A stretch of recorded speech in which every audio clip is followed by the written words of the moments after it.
En France, on n'a pas de pétrole, mais aujourd'hui, on produit de l'énergie, surtout renouvelable et locale, grâce à la méthanisation.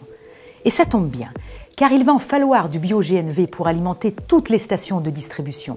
L'Europe demande à ses membres de créer d'ici 2020 un maillage dense de stations de distribution de GNV et de bio-GNV. Nous allons vivre dans les transports, qu'ils soient publics ou privés, une véritable transition énergétique bonne pour l'environnement et le développement économique de notre pays. Mais sommes-nous prêts à relever ce défi? Nous sommes allés le demander à différents acteurs de la filière. Ils nous ont donné leur vision du GNV et du bio-GNV pour les années à venir. Le biogaz, c'est vraiment un élément extrêmement intéressant parce que vous allez pouvoir utiliser notamment la méthanisation, vous avez donc quelque chose qui est finalement très naturel et donc qui est totalement renouvelable pour fabriquer du gaz. On a des réseaux qui sont extrêmement importants en matière d'utilisation du gaz en France, donc une capacité de stockage, de distribution, de transport de ce vecteur énergétique qui sont très importants et donc qui peuvent être vraiment valorisés.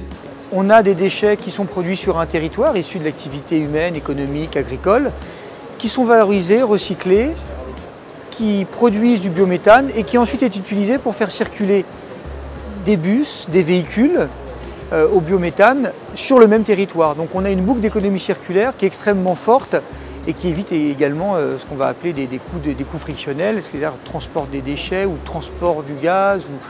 Et donc là on est sur des boucles très courtes qui nous semblent au cœur même de la future réussite du biométhane carburant en France. Il y a un réel intérêt aujourd'hui de nos entreprises pour le GNV parce que le GNV peut être une des énergies de notre transition énergétique.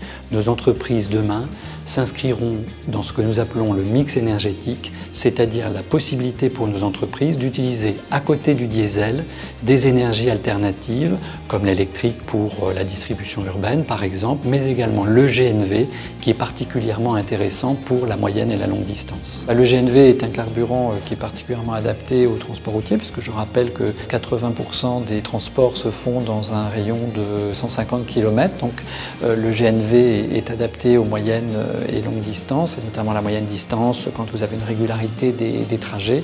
Donc le GNV a un large marché devant lui. Aujourd'hui, il n'y a pas beaucoup de stations, c'est ce qu'on peut reprocher. Mais une filière naissante ne peut pas être déjà mature en quelques mois ou en quelques années. Donc on prévoit environ 1500 stations à l'horizon 2030, qui est demain, et donc à 45% du parc de véhicules transport de marchandises en 2030.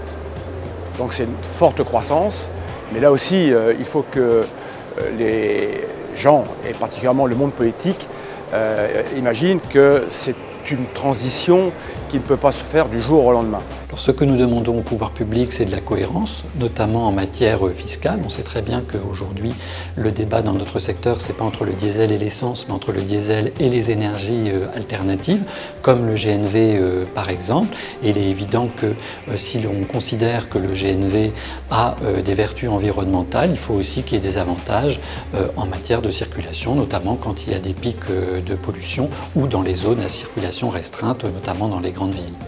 Une transition énergétique réussie, quelque part, c'est réduire nos émissions de gaz à effet de serre, c'est retrouver de l'indépendance énergétique et c'est redonner du dynamisme au territoire. Et bien avec le biogaz, on peut faire tout ça.